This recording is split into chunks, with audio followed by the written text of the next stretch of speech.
My name is Rogier de Jager. I'm the Regional Vice President for Europe from Oman Air, based in Amsterdam, the Netherlands. And I'm Kelpesh Patel, UK Country Manager. Thank you both for joining us today here at Breaking Travel News at the World Travel Market 2018. So Oman Air has welcomed a new terminal at Muscat International Airport, one of the few landmarks that can truly be called game-changing. What does it mean to the carrier? So the new Muscat International Airport opened up this year, and it is really a game changer for Oman Air. So what it's enabled us to do is actually have a home that we can be proud of. The development of Muscat International Airport in general, we've been looking forward to this moment for a very, very long time.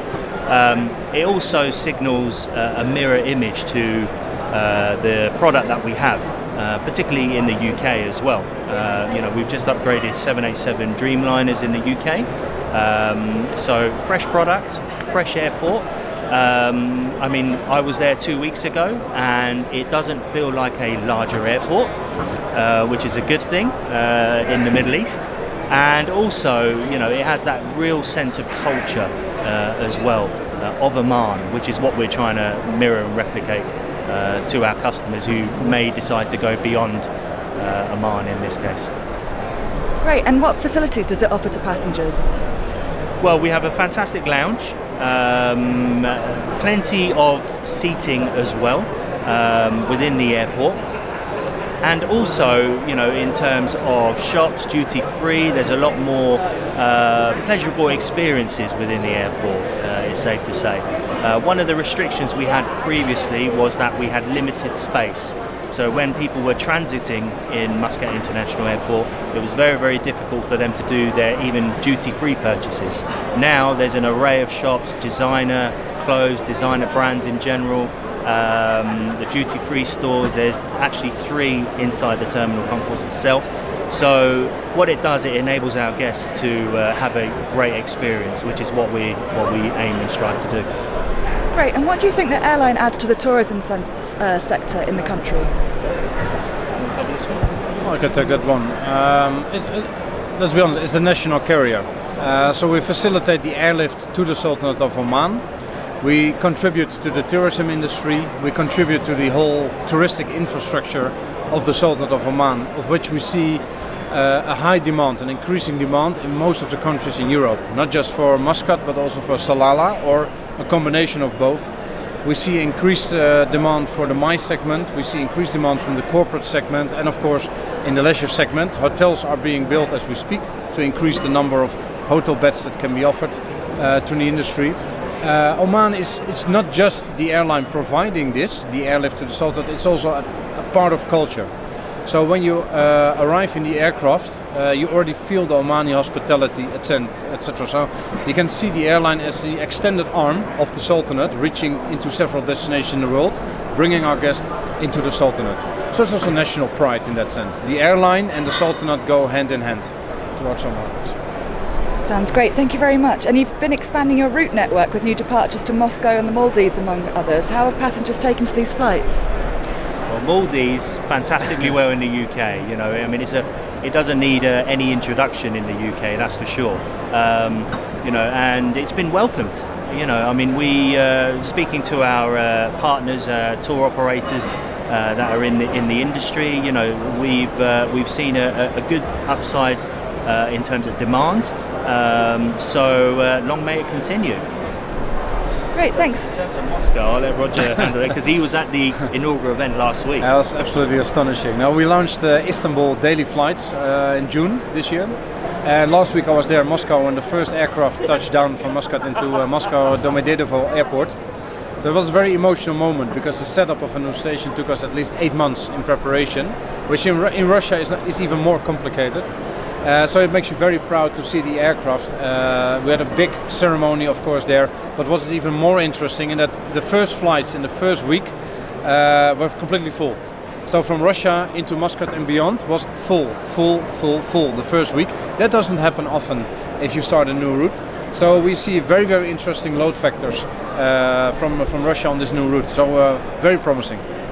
Does sound promising. And where are you hoping to fly to next? Isle of Man. Will you say it? No. Wow. No. The scheduled is under preliminary condition. Next year is within Europe is Athens, Baku, Azerbaijan, but on the preliminary condition, and we're looking also at to operate Amsterdam. Our European office is located there, but we don't fly yet. It's a co-chair cooperation with KLM, but we're looking to start the route by ourselves if there's any option to do it. Okay, thank you very much. And you've been overhauling your fleet as well, with new plans arriving this year. Where do we stand with this? Well, I guess it's a step process for Oman Air. You know, in terms of shape and size, we are a medium-sized carrier. You know, so for us, it's a big thing. This year we've seen the introduction of the 787-9 Dreamliners, and they've been introduced as a 3 class on London. So now the 2 flights a day that we operate from London Heathrow, both are Dreamliners. We also, it's actually not announced yet, but very recently we're going to be named the most efficient carrier from London Heathrow Airport, which, you know, in today's world with environment, you know, it's of vital importance. So we also operate from Manchester with a Dreamliner as well on a daily service. So, you know, for us, it is about upgrading the fleet. We have new aircrafts that are coming in practically every week, I think, right now, and they're being slowly implemented into the network. So very recently, this week, we've just had another 737 MAX aircraft that's joined the fleet. And the idea is to kind of replace the old fleet that we've already got, but at the same time improve our service levels as well. As you can see with the brand new first class cabin, huge investment in terms of product interior as well. So overall, it gives us a very new feel towards the carrier, which is very welcomed. If I can add to that, the total picture is that we intend to have our fleet size around 70 aircraft, 70, around 2023. And as Kel already said, we are aiming very much at the 737 MAX and the Boeing 787 Dreamliner. Pending maybe other decisions by management, if we add a third type to the fleet, we don't know. But these aircraft are state-of-the-art, new, very fuel efficient, they're silent, they're very comfortable to fly with. I was also happy to have the 2 3-class configured Dreamliners operating to Heathrow and the 2-class to Manchester, but all brand new Dreamliners. Yeah. Sounds great. Exciting developments. And you've recently launched a WhatsApp service to guests. How does this help you communicate with them? A lot better. Now we use several channels for communication to our guests. We already use social media in that sense. We do a lot with LinkedIn, with Facebook, etc. But we see that especially the younger generation, which is a very large target group, they're not using all the channels. They're replacing traditional channels with new channels. So WhatsApp is a must-have for our airline to communicate with this specific target group. There will be very traditional channels, of course, still, because we serve many target groups in that sense. But to effectively reach this audience, you need to have WhatsApp. So we're very happy that we are able to facilitate that. Just to add to what Roger's just mentioned, I think it also allows us to connect with our customers in real time.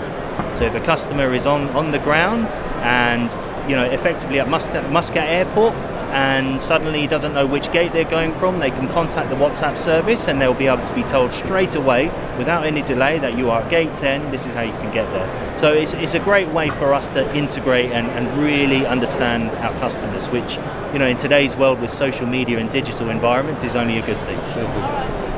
Very true. And finally, you took the title of Middle East's leading airline business class and Middle East's leading airline economy class at the World Travel Awards. Congratulations, and how does it feel to have won? Well, I guess from a UK perspective, we welcome it. You know, I think it's a testament to where we are today.